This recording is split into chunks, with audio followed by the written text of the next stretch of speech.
আমি যখন চাকরিতে জয়েন করি তখন আমি যে বেতন পেতাম তা দিয়ে আমার সংসার চলতো না। আমার একটা সন্তান ছিল, তার একটা ফিজিও করাতে হতো। আমি ডেলি 250 টাকা, সেই 250 টাকা আমি ব্যয় করতে পারি না। এবং আমি সেইটাকে যদি আজ পর্যন্ত নিয়ে আসি, আমি এখনো যদি একটা ফিজিও করাতে চাই তাহলে সেটা 2500 থেকে 3000 টাকা লাগবে। সেটাও আমার পক্ষে এই মুহূর্তে সম্ভব না, আমার এটা পারবো না। তো কাজে এই ক্ষেত্রে যে স্কিম বা পেনশন স্কিম আমাদের জন্য ঘোষণা করা হয়েছে, আমি মনে করি এটা যৌক্তিক হয়নি।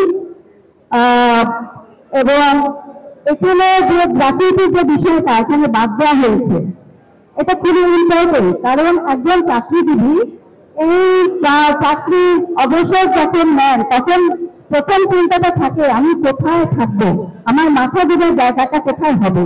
এবং এটার জন্য এবং এই সময় এসে মানুষের সবারই শারীরিক কন্ডিশন ভালো থাকে না,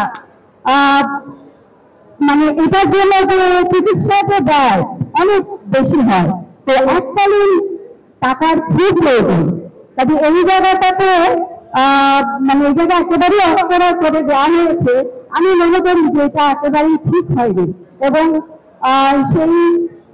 সেটা থেকে আমি এটাও বলতে চাই যে আমি কিছু কিছু মানে স্টুডেন্টদের কথা শুনেছি, আমি সত্যি বলতে এটা বলছি যে স্টুডেন্টদের কথা শুনেছি যে তারা বলছে যে আমরা কেন এই আন্দোলন করছি, এই কর্মবিরতি করছি, এটা ঠিক হচ্ছে না, কেউ এটা বলেছে। কিন্তু আমি এই কথাটা তাদের সাথে আমি বলতে চাই যে আমাদের এই যে আন্দোলন, এটা আমরা বলছি যে এটা আমাদের নিজেদের জন্য না, আমাদের ভবিষ্যৎ যারা প্রবীণ আসবে, যারা এই মানে এই স্কুলে যারা আওতায় থাকবে তাদের জন্য এটা মানে খুবই কষ্টকর হবে, তাদের জন্য এটা ঠিক হবে না। তো কিন্তু আমি এটাতে এভাবে বলতে চাই, কয়েকজন স্টুডেন্ট এই মানে এই যে স্বায়ত্তশাসিত বলেন বা যে এই স্কিম যাদের জন্য ঘোষণা করা হয়েছে এই কর্মক্ষেত্রে জয়েন করবে, তার চেয়ে আরো বেশি জয়েন করবে অন্য জায়গাতে।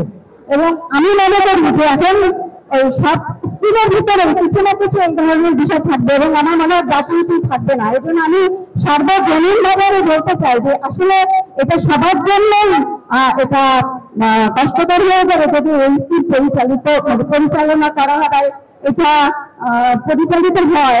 এবং মানে যেমন সরকারি অফিসারদের জন্য যেটা বলা হচ্ছে, আমি মনে করি যে ওখানে যদি এইটা না থাকে, গ্র্যাচুইটির বিষয়টা যদি না থাকে তাহলে সেখানে তাদের জন্য সমস্যা।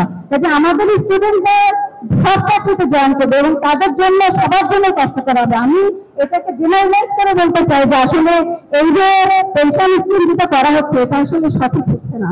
কাজে এটার সংশোধন, পরিবর্তন সবকিছু প্রয়োজন।